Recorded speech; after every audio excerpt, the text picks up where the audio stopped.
ये लो बेबी, चाय पियो।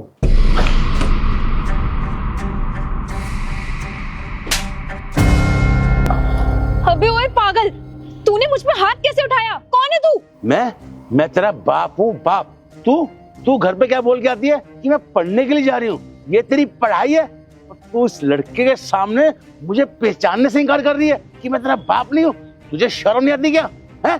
और मैं अपाहिज होकर गार्ड की नौकरी कर कर तुझे पढ़ा लिखा रहा हूँ, और तू यहाँ पे इस लड़के के साथ आवारागर्दी कर रही है।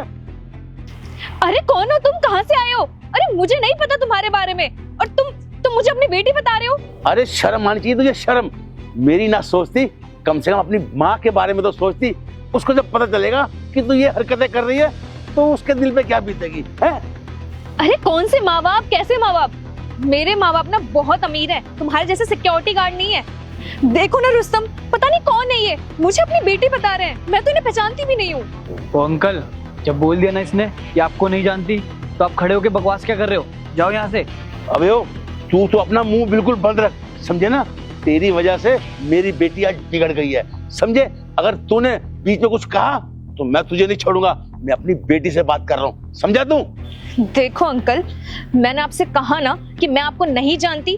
आपका मुझे लगता है ना दिमागी संतुलन हिला हुआ है, तभी आप मुझे बार बार बेटी कह रहे हो। प्लीज हाथ जोड़ रही हूँ मैं आपके, यहाँ से निकल जाओ। ये तो मेरी भलाई है कि मैंने आपके ऊपर हाथ नहीं उठाया है। मैं आपकी उम्र का लिहाज कर रही हूँ, और ऊपर से आप हो अपाहिज, इसलिए मैं आपको छोड़ रही हूँ। चुपचाप से आप चले जाओ, इसी में आपकी भलाई है। अच्छा, तू क्या कह रही है? मेरे दिमाग का संतुलन बिगड़ा हुआ है? मेरे दिमाग का नहीं, तेरे दिमाग का संतुलन बिगड़ा हुआ है। तू इस लड़के के सामने अमीरी का दिखावा कर कर अपने बाप को पहचानने से इनकार कर रही है। मैंने तुझे अपना पेट काट के पाला है, समझी ना तू? देख, मैं तेरे को आखिरी बार बोल रहा हूँ, चुपचाप मेरी बात मान ले। मेरे साथ घर चल, मेरे साथ घर चल। रुस्तम, तुम कुछ बोल क्यों नहीं रहे हो? ये अंकल तब से बकवास किए जा रहे हैं और तुम चुपचाप खड़े हो। बोलो कुछ इन्हें। बहुत सुन ली अंकल तुम्हारी बकवास। इसने बोल दिया ना आपको नहीं जानती, और ये कहाँ से आपकी बेटी लग रही है? जाओ यहाँ से। चुप कर। मैंने तुझे पहले ही बोला था ना कि बाप और बेटी के मामले में बीच में टांग मत अड़ा। अगर तू ज्यादा बोलेगा तो मैं अभी पुलिस को कंप्लेंट कर दूंगा कि तू मेरी लड़की को यहाँ पे छेड़ रहा है, समझा तू? हाँ, जाओ कर लो पुलिस कंप्लेंट।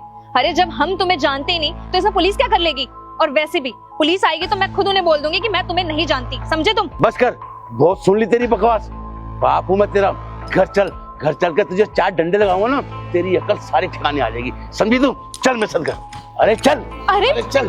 अरे मुझे कहाँ लेके जा रहे हो? छोड़ो मेरा हाथ। अरे कौन बुड्ढा आ गया यार, जो सुमन को अपना बाप बता के उसको लेके चला गया।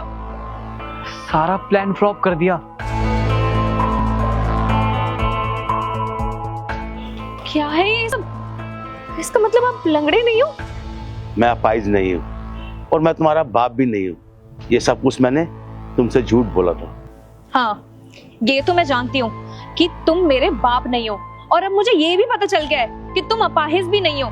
लेकिन मुझे ये बताओ कि तुमने ये सब नाटक मेरे बॉयफ्रेंड के सामने क्यों किया? बेटा, मैंने तुमसे झूठ इसलिए बोला कि मैं तुम्हारी जान बचाना चाहता था। अच्छा, तुम मेरी जान बचाना चाहते थे, लेकिन मुझे ये तो बताओ किससे मेरी जान बचाना चाहते थे? उसी से जो तुम्हारा वो बॉयफ्रेंड था। वो तुम्हें जान से मारना चाहता है। अच्छा, तुम मेरे बॉयफ्रेंड से मेरी जान बचाना चाहते थे, तो मुझे ये बताओ कि मेरा बॉयफ्रेंड मुझे मारना क्यों चाहेगा? तुम ये बात जानते हो, अगर वो मुझे मारता ना तो मुझसे शादी के वादे नहीं करता। और तुम्हें ये बता दूं कि नेक्स्ट ईयर वो मुझसे शादी करने वाला है। बहुत प्यार करता है वो मुझसे। नहीं बेटा, वो तुझसे कोई शादी वादी नहीं करने वाला था। वो तो तुम्हें जान से मारने वाला था। जो वो चाय लेकर आया था ना, उस चाय में जहर था तुम्हें मारने के लिए। अच्छा, अगर वो मुझे मारना चाहता है तो ये बात तुम्हें कैसे पता? अच्छा बेटा, अगर तुझे मुझ पे यकीन नहीं है ना, तो मुझे एक बात बता। तूने अपने बॉयफ्रेंड को 4-5 लाख रुपए दिए हुए हैं ना उधार, ये बात मुझे कैसे पता चली? मैं तो आज तुमसे पहली बार मिला हूँ ना, सारी बातें सुन ली। हेलो भाई, तेरे पास 4-5 रहेगा। मैंने उसकी फोन पे सारी बातें सुन ली। ये क्या हुआ? कुछ नहीं, वो बस एक छोटा सा एक्सीडेंट हो गया था। क्या एक्सीडेंट? बाइक तो ठीक है ना? हाँ बाइक ठीक है, बस मुझे थोड़ी सी चोट लग गई। क्या यार रुस्तम, क्या करते हो तुम? देख के नहीं चला सकते? अभी 2 दिन पहले तो बाइक ली थी। बाइक को कोई नुकसान नहीं हुआ है, और मेरी गलती नहीं है, वो अचानक से सामने कोई आ गया था। अच्छा ठीक है, तुम अंदर आओ, फ्रेश हो जाओ, मैं तुम्हारे लिए पानी लेके आती हूँ।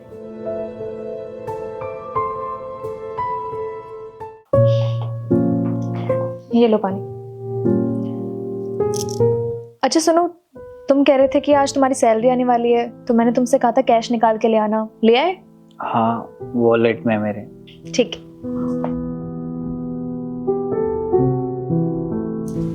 अरे कहाँ है तुम्हारा वॉलेट? अरे अंदर, अभी पैंट जो चेंज किए ना उसी में होगा। अरे इन पॉकेट्स में नहीं है यार। अरे उसी पैंट की जेब में है यार। अरे मैंने सारे पॉकेट चेक कर लिए हैं, नहीं मिल रहा तुम्हारा वॉलेट। किधर रखा है? कौन से पॉकेट में है? मुझे नहीं मिल रहा, तुम खुद ही देख लो।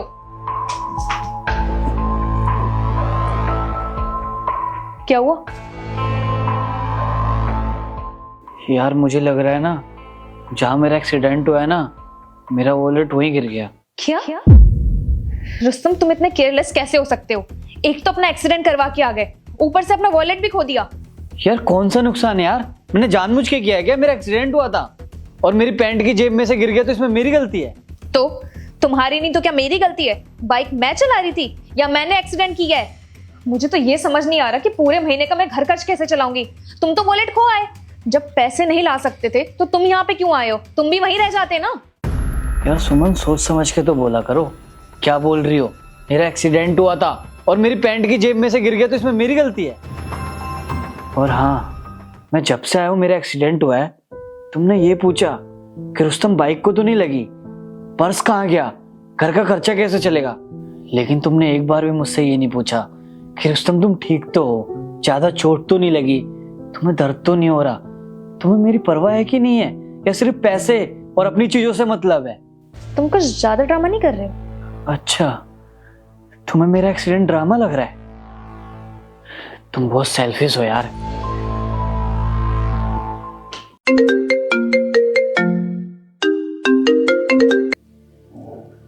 हाँ भाई बोल, ऑलरेडी मेरा दिमाग खराब है। जीजू ठीक तो है ना? हाँ ठीक है।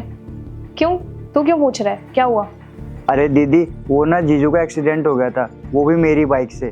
आपको तो पता ही है ना कि मुझे बाइक चलाना नहीं आता, और मैंने जीजू को बोला था कि आपसे ना बताएं।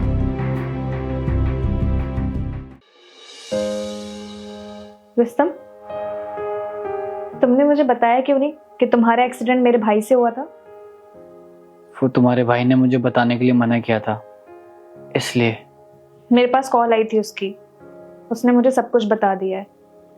और हाँ, उसने मुझे ये भी बताया कि तुम्हारा वॉलेट उसके पास है और शाम को देने आएगा। लेकिन रुस्तम, मुझे ये समझ में नहीं आ रहा कि तुमने मुझे ये बात बताई क्यों नहीं। खामखा मैंने तुम पे गुस्सा किया, और तुम्हें पता है ना कि मैं अपने गुस्से के आगे कुछ भी सुनती। अब छोड़ो ये सब, मैं तुम्हारे लिए गर्मा गर्म खाना बना के लेके आती हूँ। नहीं जाएगी। क्यों? क्यों क्या? खुद को देखा है, कहीं से तू शादीशुदा लगती है। तो नहीं लग रही हो शादीशुदा, तो क्या काम छोड़ दूं? ना मांग में सिंदूर है, ना गले में मंगलसूत्र, ना हाथ में चूड़ी है, कहीं से लगती है तू शादीशुदा? लड़की बन के क्यों जाती है? तो जरूरी है क्या हर टाइम डाले रखना ये सब? हाँ जरूरी है, बाकी औरतें पागल है क्या? मेरा जो स्टाफ है ना, वो ज्यादातर कुंवारे लोगों का है, और मुझे अजीब लगता है ऐसे आंटी जैसे बन कर जाना। मतलब वो लोग कुंवारे हैं तो तू भी सब कुछ डालना बंद कर देगी? या ये दिखाने जाती है कि मैं भी कुंवारी हूँ? पता है उन सबको कि मैं शादीशुदा हूँ। जब सबको पता है तू शादीशुदा है, तो डाल के क्यों नहीं जाती सब कुछ? तो टैग लगाना जरूरी है क्या? हाँ है। तुम ना सुबह सुबह दिमाग मत खराब करो। ये जीन्स टॉप के ऊपर सिंदूर और मंगलसूत्र लगा के जाऊंगी, अजीब नहीं लगेगा लोगों को? तो पता तो लगना चाहिए ना कहीं से कि तू शादीशुदा है। ऐसे तो तुम्हारा भी पता नहीं लगता कि तुम शादीशुदा हो। तुम भी मत जाया करो ऑफिस, मत करो काम। कोई लड़की मुझे छेड़ सकती है, कोई लड़की मुझे कुंवारा समझ के लाइन मार सकती है, कॉफी के लिए मुझे पूछ सकती है, लेकिन एक लड़की को कुंवारा समझ के कोई भी लड़का उससे पूछ सकता है कि कॉफी पे चलोगी, लाइन मार सकता है। इसलिए ये सब जरूरी है कि लड़की को शादीशुदा दिखना, कि वो किसी की बीवी है। अगर छेड़ना हो ना तो शादीशुदा औरतों को भी छेड़ सकते हैं लोग। बस ये पता होना चाहिए कि औरत हिंट दे रही है, पागल नहीं है लोग। तो ये हिंट ही तो है, शादीशुदा होने के बाद भी कुंवारी दिखना, ये हिंट ही तो है। कोई भी लड़का इसे हिंट समझेगा। समझ में आया? अच्छा, तो उसने जाने नहीं दिया तुझे? जाने नहीं दिया, लॉक लगा दिया गेट का उसने। बोल रहा है पहले दुल्हन बन के जा, फिर जाइयो। कोई फ्रीडम ही नहीं है। अभी क्या कर रहा है वो? बाहर लेटे हैं सोफे पे। तू एक काम कर, तू उससे बोल मेरी लाइफ है, जहां मेरा मन करेगा जाऊंगी, जो मेरा दिल करेगा वो मैं करूंगी। और शादीशुदा दिखना इतना जरूरी नहीं है, ये सब पुराने रीति रिवाज है। मैं नए जमाने की लड़की हूं। और बेटा क्या पता तुम्हें कवारा समझकर तुम्हें कोई प्रपोज ही कर दे। हो सकता है तुम्हें कोई इससे अच्छा और लड़का मिल जाए। उसकी बीवी होने से ज्यादा जरूरी है तेरा काम। अगर उसको बुरा लग रहा है तो लगने दे। खुद को शादीशुदा दिखाने से अटेंशन कम मिलेगी तुझे लोगों से। तू एक काम कर, तो अपने काम पे फोकस कर। चाबी कहाँ है गेट की? तुमने माँ को क्या बोला? मैं नहीं जाऊंगी। हाँ तो इसमें मैंने गलत क्या बोला? पागल वागल हो गई हो? ये एक बार में समझ में नहीं आता। 1 घंटे पहले बोला था ना कि तैयार हो जाओ, 5 बजे निकलना है, और अब जाने का वक्त है तो मुंह पे मना कर रही हो। तुम चाहे कुछ भी कह लो, लेकिन मैं नहीं जाऊंगी तो नहीं जाऊंगी, क्योंकि मेरा मन नहीं है। अच्छा, तो अब तुम्हारे मन के हिसाब से चलेगा? हाँ, मेरे मन के हिसाब से चलेगा। अच्छा देखो लिसन, प्यार से बोल रहा हूँ, चल लो, वरना सबको बुरा लगेगा। उनको बुरा लगेगा तो इसमें मैं क्या करूं? यही ड्रामे ना तुम्हारे पसंद नहीं है मुझे। अभी ऑफिस से आया हूँ और तुम्हारे ये सब ड्रामा चालू। और माँ सही कहती है कि तुम सुनती नहीं हो। ऐसा क्या किया है मैंने? अरे तो सब जा रहे हैं तो तुम्हें जाने में क्या प्रॉब्लम है? अगर तुम नहीं जाओगी तो सिमरन के घर वाले क्या सोचेंगे? वो लोग क्या सोचते हैं इससे तुम्हें फर्क पड़ता है, लेकिन मैं क्या सोचती हूँ इससे तुम्हें कुछ फर्क नहीं पड़ता। तुम्हारा तो यार समझ में ही नहीं आता मुझे। देखो, इस बारे में हम बाद में बहस कर लेंगे। तुम अभी रेडी हो जाओ, चुपचाप चलो। देखो रुस्तम, मैं ऑलरेडी कह चुकी हूँ, मैं तुम्हारे साथ नहीं जा सकती, क्योंकि मेरी सेल्फ रिस्पेक्ट की बात है। अब इसमें सेल्फ रिस्पेक्ट कहाँ से आ गई? क्यों? जब उन्होंने मुझे बुलाया ही नहीं तो मैं क्यों जाऊँ वहां पे? तुम्हारा दिमाग खराब हो गया? अरे जब उसने मम्मी को कॉल कर दिया कि सबको आना है, तो क्या तुम्हें अलग से स्पेशली कॉल करेंगे? हाँ बिल्कुल बुलाना पड़ेगा, क्योंकि यही होता है ना। अगर मेरे घर परिवार से इनविटेशन आता है तब भी तो तुम यही करते हो। याद नहीं है क्या तुमको? रुस्तम सुनो, मैं रेडी होने जा रही हूँ, तुम भी रेडी हो जाओ, डिनर पे जाना है बुआ जी के यहाँ। मैं क्यों रेडी हो जाऊँ? मुझे थोड़ी ना बुलाया। अरे तुम कैसी बातें कर रहे हो? मुझे बोला है उन्होंने। पर मुझे तो कोई फोन नहीं आया। अरे बाबा, मुझे बोले या तुम्हें बोले एक ही बात है ना, हम दोनों को बुलाया उन्होंने। लेकिन मुझे तो कॉल करके नहीं बुलाया ना स्पेशली, और मैं बिना बुलाए चले जाऊं? मेरी भी तो कोई सेल्फ रिस्पेक्ट है। तुम ऐसी बातें क्यों कर रहे हो? रुको, मम्मी जी को बोलती हूँ, फिर वो तुम्हें समझाएंगी। उन्होंने ही कहा है मुझे। देखो रुस्तम, सिंपल सी बात है, अगर तुम्हें मेरे रिश्तेदारों के घर जाने के लिए स्पेशल इनविटेशन चाहिए ना, तो मुझे भी चाहिए। और रही बात सिमरन की, तो उसके पास मेरा कांटेक्ट नंबर है, वो मुझे कॉल कर सकती थी, लेकिन उसने नहीं किया ना। और तुम्हें अपनी सेल्फ रिस्पेक्ट से इतना प्यार है ना, तो मुझे भी प्यार है। मैं भी नहीं जाऊंगी। समझ गया मैं। अच्छा, उस दिन के लिए सॉरी। आज तुम चलो, आगे से मैं ध्यान रखूंगा। अच्छा, अगर सॉरी बोलने से सब कुछ ठीक हो जाता है तो ठीक है, आज के लिए मैं तुम्हें सॉरी बोल देती हूँ। सॉरी, मैं नहीं जा सकती। तुमने तो उस दिन एक बार भी नहीं सोचा कि तुम्हारे न जाने से मेरे परिवार वालों को कितना बुरा लगा होगा। तुम शादी ना 2 परिवारों को जोड़ती है, और अगर दामाद को बुलाने के लिए कोई स्पेशल कार्ड और मिन्नतें चाहिए ना, तो याद रखना, बहू भी उसी समाज से आती है, वो भी उतनी ही इज्जत की हकदार है जितनी कि तुम।